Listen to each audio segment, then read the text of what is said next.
आज हम लोग क्लास 10 का हिस्ट्री का लेसन 2 भारत में राष्ट्रवाद का ऑब्जेक्टिव क्वेश्चन के बारे में पढ़ेंगे। पिछले पार्ट के वीडियो में हम लोग इसका सब्जेक्टिव क्वेश्चन देख चुके थे। तो चलिए एक एक करके क्वेश्चन की शुरुआत करते हैं। पहला क्वेश्चन है आपके सामने, महात्मा गांधी दक्षिण अफ्रीका से भारत कब लौटे थे?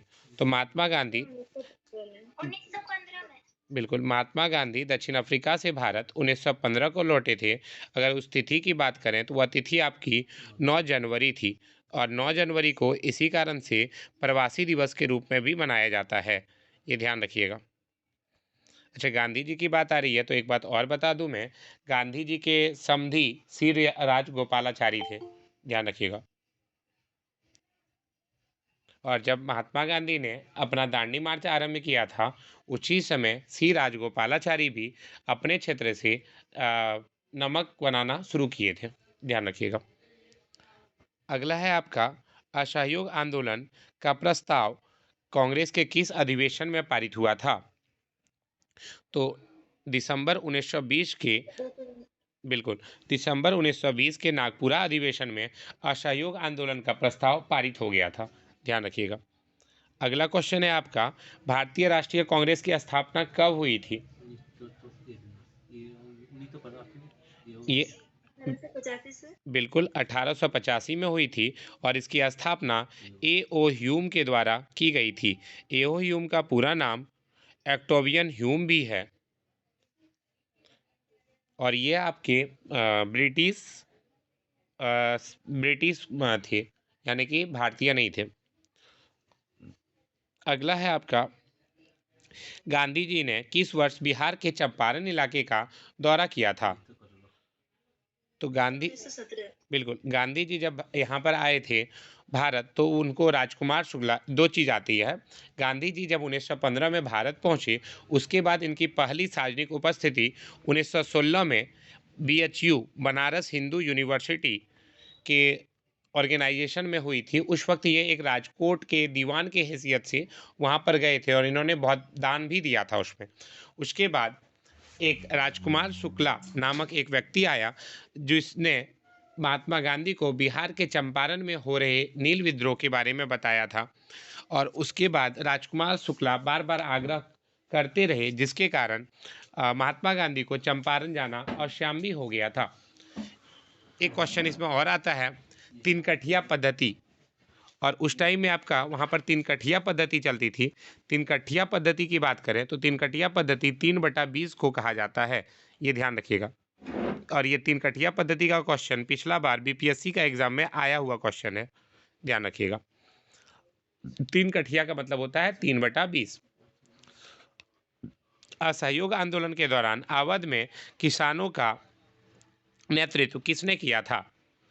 तो अवध के किसान बिल्कुल, बाबा रामचंद्र ने अवध में किसानों का नेतृत्व किया था, जो कि गिरमिटिया मजदूर के तौर पर फिजी में काम कर चुके थे। ये ध्यान रखिएगा, अवध में गिरमिटिया मजदूर के तौर पर, सॉरी, अवध के किसानों का नेतृत्व बाबा रामचंद्र ने किया था और ये जो है फिजी देश में गिरमिटिया मजदूर के तौर पर इन्होंने काम किया था। अगला क्वेश्चन है आपका, जालियांवाला बाग हत्याकांड कब हुआ था? 1919। बिल्कुल, जालियांवाला बाग हत्याकांड 13 अप्रैल 1919 को हुआ था। अच्छा, इसके पहले वहाँ पर लोग जमा क्यों हुए थे? तो आप लोगों को एक डाटा याद होगा, हाँ, रॉलेट एक्ट के विरोध में तो वहाँ पर जमा हुए थे। बट एक लाइन में और बोलना चाह रहा था, 10 अप्रैल 1919 को कुछ पुलिसकर्मियों ने गोली चला दी थी, ठीक है, ये आप ध्यान रखिएगा। कुछ पुलिसकर्मियों ने गोली भी चलाई थी 10 अप्रैल 1919 को, और 13 अप्रैल 1919 को जो है जालियांवाला बाग हत्याकांड हुआ था। उस सन्यासी का नाम बताइए जो फिजी में एक गिरमिटिया मजदूर के तौर पर काम कर चुके थे। बाबा रामचंद्र, अभी जस्ट मैंने यही चीज ऊपर में बताया था, गिरमिटिया मजदूर के तौर पर बाबा रामचंद्र काम कर चुके थे। अल्लूरी सीताराम राजू, जिसका नाम आ रहा है, ये आपका 1924 में इनको फांसी की सजा सुनाई गई थी, ठीक है। 1924 में अल्लूरी सीताराम राजू को फांसी की सजा सुनाई गई थी। ये गुरिल्ला युद्ध करते थे, ठीक है। गुरिल्ला युद्ध को छापामार युद्ध भी कहा जाता है। आगे आपका असम में बागान श्रमिकों पर असहयोग आंदोलन का क्या प्रभाव पड़ा? वे हड़ताल पर चले गए, उन्होंने बागानों को नष्ट कर दिया, वे बागान को छोड़कर घर की ओर चल दिए। तो वे बागान को छोड़ घर की ओर जाने लगी। बिल्कुल, वे बागान को छोड़कर घर की ओर चल दिए। उस वक्त आपका एक एक्ट फैला हुआ था, सॉरी एक एक्ट था, इमिग्रेशन एक्ट 1859 का। इनलैंड इमिग्रेशन एक्ट के तहत बागानों में काम करने वाले मजदूरों को बिना इजाज़त बागान से बाहर जाने की छूट नहीं थी। कौन से कानून के तहत? 1859 का कानून। इस कानून का नाम मैंने क्या बताया? Inland immigration act. आगे बढ़ते हैं, तो इनलैंड इमिग्रेशन एक्ट 1859। अगला क्वेश्चन पे आते हैं। अगला प्रश्न है आपका, सरदार वल्लभ भाई पटेल ने किस आंदोलन का नेतृत्व किया था? बारडोली आंदोलन। बिल्कुल, बारदोली आंदोलन का नेतृत्व सरदार वल्लभ भाई पटेल ने किया था और यह आपका 1928 में हुआ था। कब हुआ था? 1928 में। एक क्वेश्चन और आता है इसी में, वल्लभ भाई पटेल को सरदार की उपाधि किसने दी थी? बारदोली की महिलाओं ने वल्लभ भाई पटेल को सरदार की उपाधि दी थी।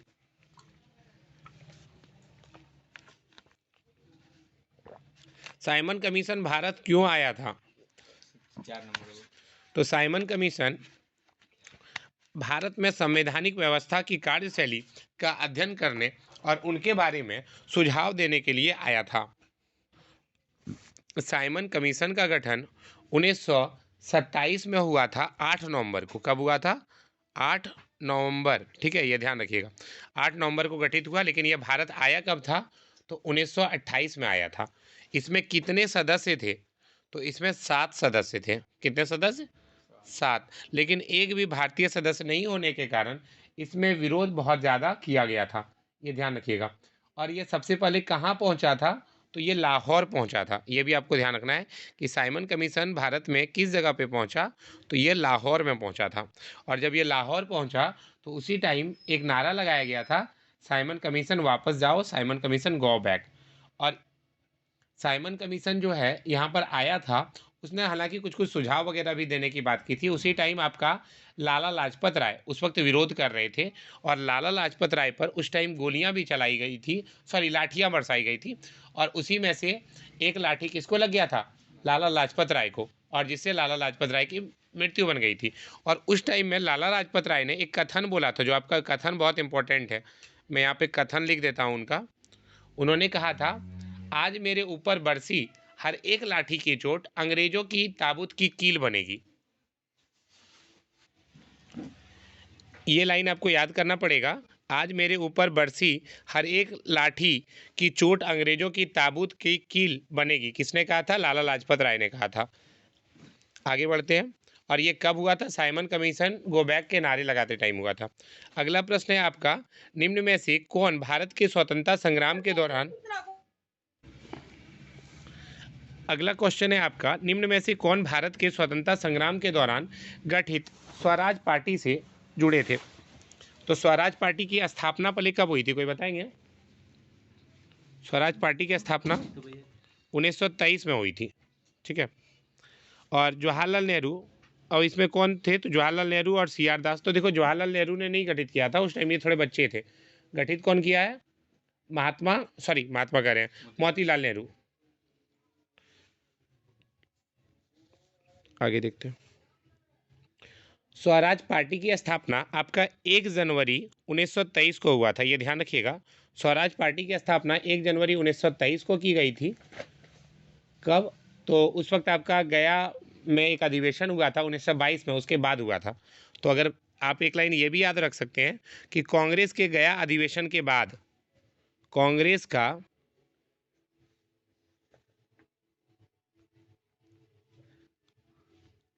के गया अधिवेशन कांग्रेस का गया अधिवेशन कब हुआ है?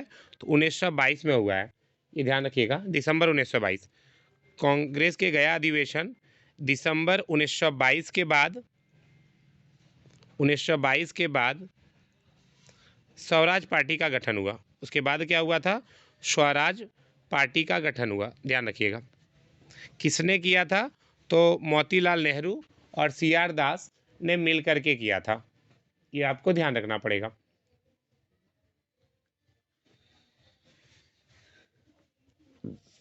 आगे बढ़ते हैं। सी आर दास का पूरा नाम चितरंजन दास है, ध्यान रखिएगा। अगला है आपका, लखनऊ का समझौता किस वर्ष हुआ था? तो लखनऊ समझौता कब हुआ था? 1916 में हुआ था, ये ध्यान रखिएगा। 1916 का लखनऊ समझौता में बाल गंगाधर तिलक और मोहम्मद अली जिन्ना के बीच में क्या हुआ था? एक समझौता हुआ था, ठीक है, ये आपको ध्यान रखना है। बाल गंगाधर तिलक और मोहम्मद अली जिन्ना के बीच में एक समझौता हुआ, जिसको लखनऊ समझौता के नाम से भी जाना जाता है, और इसको हिंदू मुस्लिम एकता का भी प्रतीक माना जाता है। इसको किसका प्रतीक माना जाता है? हिंदू मुस्लिम एकता का, क्योंकि तिलक जी जो है हमारे हिंदू थे और मोहम्मद अली जिन्ना हमारे वो मुस्लिम थे, तो इसको हिंदू मुस्लिम एकता का प्रतीक माना जाता है। तो लखनऊ अधिवेशन जो हुआ था उसके अध्यक्ष कौन थे? तो अंबिका मजुमदार थी, ध्यान रखिएगा।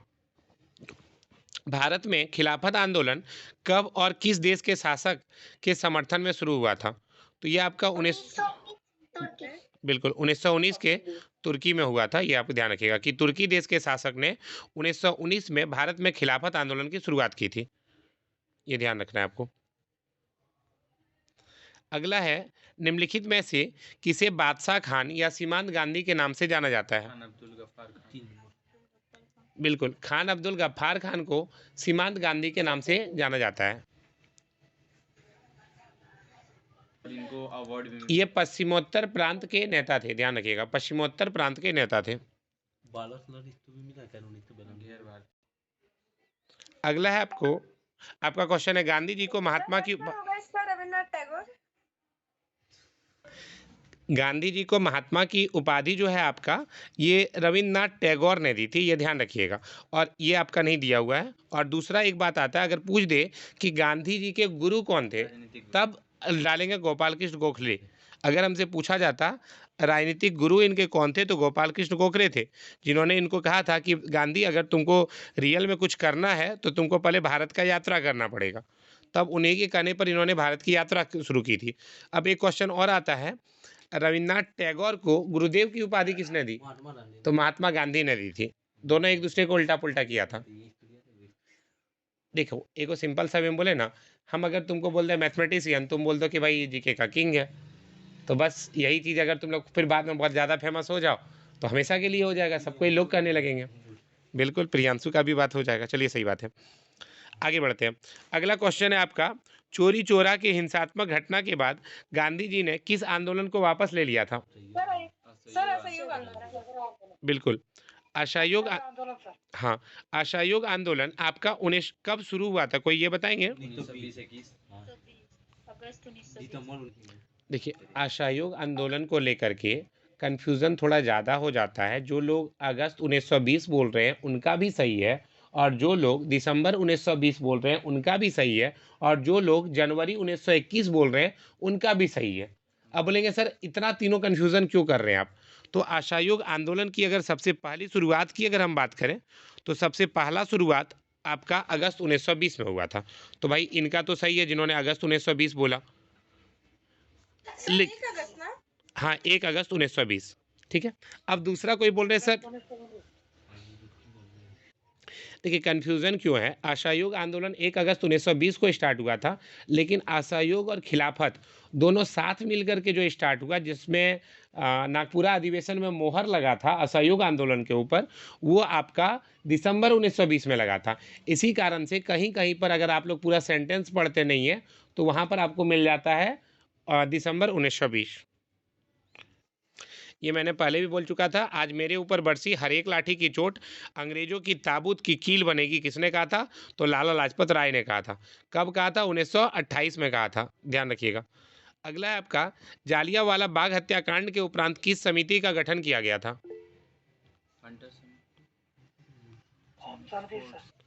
ये आपका हंटर समिति होगा। जब क्लास चल रही थी उस टाइम भी अलका ने बताया था इस चीज़ को। जालियांवाला बाग हत्याकांड के उपरांत हंटर समिति का गठन किया गया था। अगला प्रश्न है आपका, गांधी जी ने सविनय अवज्ञा आंदोलन का आरंभ किस कार्य से किया था? अमर अनशन।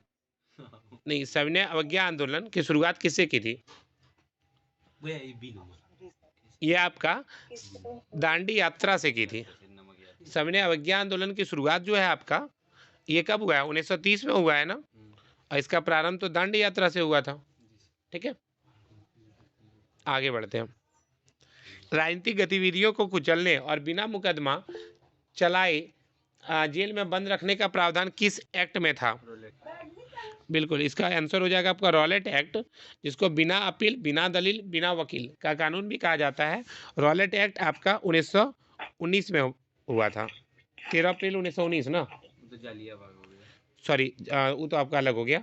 1919 में आपका रॉलेट एक्ट पारित किया गया था, जिसको बिना अपील, बिना दलील या बिना वकील का कानून कहा जाता है, या काला कानून के नाम से भी जाना जाता है।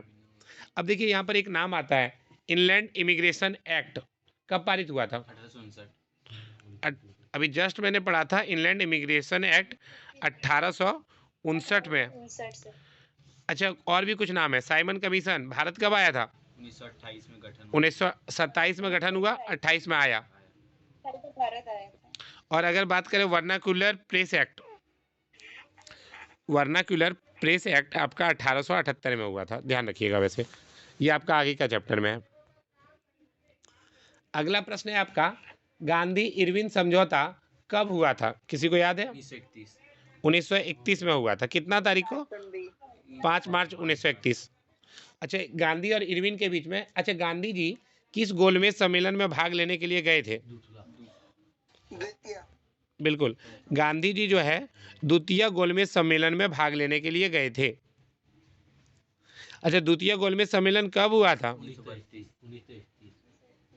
पहला 1930। पहला गोलमेज सम्मेलन 12 नवंबर 1930 से जनवरी 1931 तक चला। दूसरा गोलमेज सम्मेलन 7 सितंबर 1931 से 1 दिसंबर 1931 तक चला। तीसरा गोलमेज सम्मेलन 17 नवंबर 1932 से दिसंबर 1932 तक चला था। पहला वाला में और तीसरा वाला में महात्मा गांधी भाग नहीं लिए थे। दूसरा वाला में महात्मा गांधी भाग लिए थे।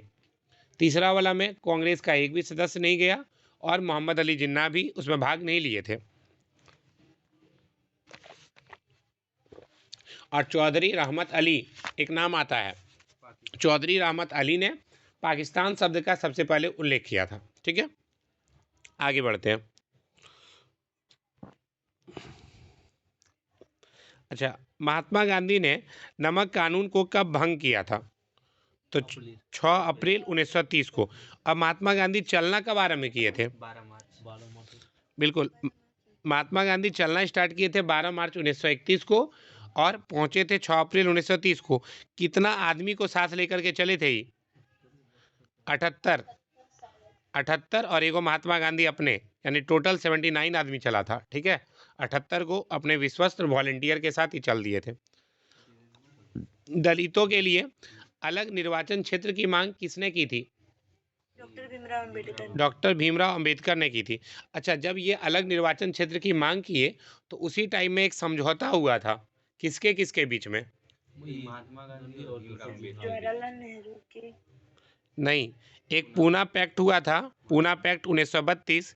ये डॉक्टर भीमराव अंबेडकर यानी BR अम्बेडकर और दूसरा महात्मा गांधी के बीच में हुआ था, जिसमें महात्मा गांधी ने कहा था कि अंबेडकर जी देखिए, अगर आप पृथक निर्वाचिका की मांग करेंगे तो भारत टूट जाएगा, इसलिए पृथक निर्वाचिका की बात नहीं मांगिए। तो इसने क्या किया, एक एग्रीमेंट करवा लिया। कब? 1932 में। इस एग्रीमेंट को किस नाम से जाना जाता है? पूना पैक्ट के नाम से जाना जाता है, ध्यान रखिएगा। अच्छा, अब हिंद स्वराज नामक पुस्तक की रचना महात्मा गांधी ने की थी। महात्मा गांधी की एक और पुस्तक है, किसी को दूसरे किताब का नाम याद है? एक चीज, हिंद स्वराज नामक पुस्तक की रचना महात्मा गांधी ने की थी। यह किताब उनकी कुछ ज़्यादा ही फेमस हुई थी। हालांकि महात्मा गांधी ने सिर्फ हिंद स्वराज को ही नहीं लिखा है, बल्कि और भी किताबों को लिखा है। आप लोग का एक छोटा होमवर्क रहा कि आप लोग को ये याद रखना है या बना करके देना है कि महात्मा गांधी ने कौन कौन सी किताबें लिखा था, इन्होंने कौन सी पत्रिका लिखी थी। एक पत्रिका में इनका बहुत ज़्यादा छपता था, एक यंग इंडिया, और एक हरिजन नामक पत्रिका में इनके लेख हमेशा प्रकाशित होते थे। तो आपको वो सब भी लिखना है, ठीक है, किताब का नाम और वो किताब को कब लिखा था ये भी पूछ देता है। जैसे कि सत्याग्रह किताब को उन्होंने दक्षिण अफ्रीका में लिखा था, ठीक है। सपनों का भारत की अगर बात करें ना, तो उसमें महात्मा गांधी ने अपने सपनों के बारे में बताया है। और ग्राम स्वराज की बात करें तो इसमें गांव के बारे में महात्मा गांधी ने लिखा है, ठीक है। और हिंद स्वराज की बात करें तो ये पहले गुजराती में लिखा गया था, कब 1909 में, लेकिन जब ये जारी हुआ तो 1 साल के बाद ब्रिटिश सरकार ने इस पर पाबंदी लगा दी, क्योंकि इसमें विदेशी सभ्यता और संस्कृति की आलोचना की गई है। और इस किताब में कुल कितना पन्ना है? 100 पन्ना है, ध्यान रखिएगा। और एक और किताब है इनका, महात्मा गांधी की आत्मकथा सत्य के प्रयोग। किसी को पढ़ना होगा तो मेरे पास है, शायद पढ़ा हुआ, ले सकते हैं। और ये पुस्तक उन्होंने कब लिखा था? साल 1921 में लिखा था। और इसमें उन्होंने क्या लिखा था मेरे प्रयोग में, कि उनकी शादी किन परिस्थिति में हुई, उनका बाल विवाह क्यों हुआ, कैसे उन्होंने आगे की पढ़ाई की, ये सब चीज़ों के बारे में उन्होंने लिखा है। और ये पुस्तक भी इसने किस में लिखा था? गुजराती भाषा में लिखा था। अब बाद में इसको आगे चल करके 1940 में महादेव देसाई द्वारा इनका अनुवाद किया गया था। क्या बुक का नाम है? सत्य के मेरे प्रयोग, experiment my experiment, sorry, the story of my experiment with truth, सत्य के प्रयोग, ठीक है, या सत्य के मेरे प्रयोग। वर्ड आप लोग देख लीजिएगा, थोड़ा आगे पीछे हो जा रहा है मेरा। अगला प्रश्न पे आते हैं हम। पूर्ण स्वराज की मांग कांग्रेस के किस अधिवेशन में की गई थी? लाहौर। ये आपका बिल्कुल, पूर्ण स्वराज की मांग लाहौर अधिवेशन में की गई थी। किसी को ये डेट याद है कि लाहौर अधिवेशन कब हुआ था?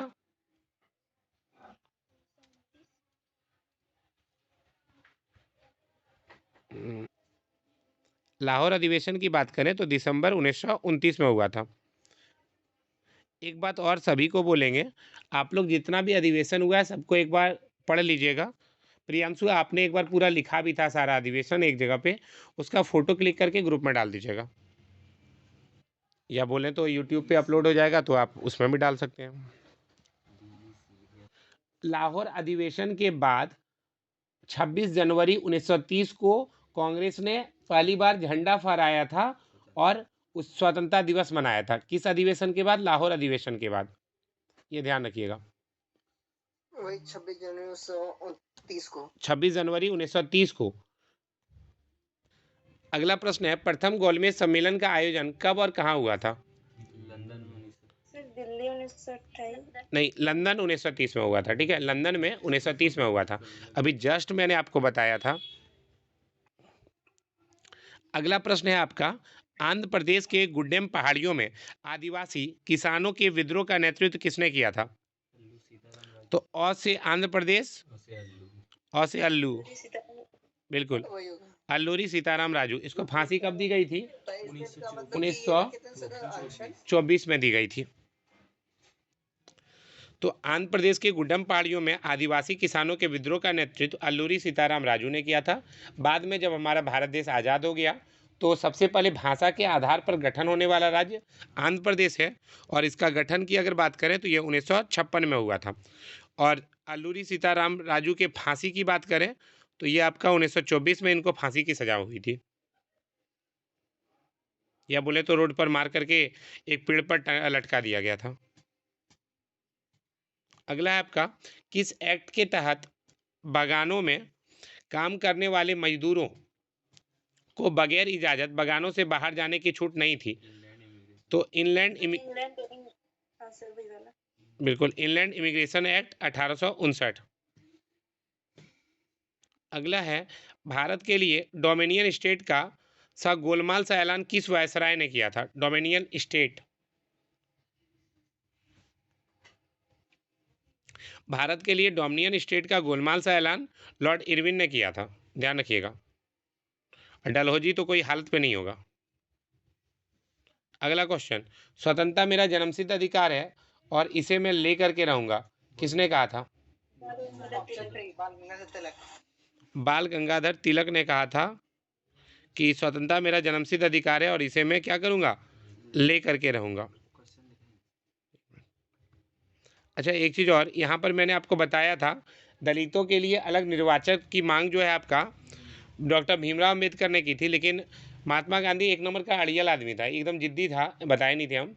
ये जब 15 दिन तक विवाद किया था अछूतों को लेकर के कि पूना पैक्ट तुमको करना पड़ेगा, और गांधी ने उस वक्त आमरण अनशन किया था, ठीक है। उसके बाद आमरण अनशन से जो हमारे बी आर अम्बेडकर थे वो पिघल गए, बोले कि ठीक है महात्मा गांधी जी, आप जो बोलिएगा आपका बात मान लेंगे। अब महात्मा गांधी को सीधा उपाय अपनाते थे, तुम मेरा बात माने तो ठीक, नहीं तो तुम्हारा दुनिया के सामने भूख हड़ताल करो, आमरण अनशन शुरू कर दो। तुम बात मानबे करोगे, नहीं मानोगे तो जाओगे कहाँ। बहुत जिद्दी था आदमी, और अपना जीत बना करके जो है सब कुछ करवाइए लेता था।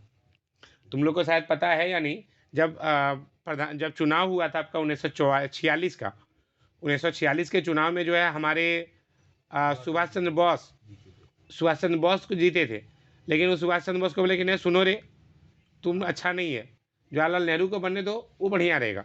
हाँ, कोई उसका बात को काटता नहीं था, महात्मा गांधी का बात को, तो ऐसी स्थिति में जवाहरलाल नेहरू जो है प्रधानमंत्री बने थे, ठीक है।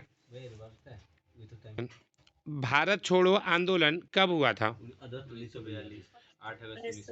8 अगस्त 1942 को।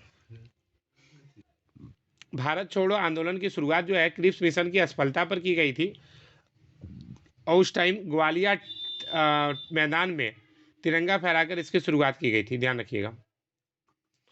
अगला प्रश्न है आपका,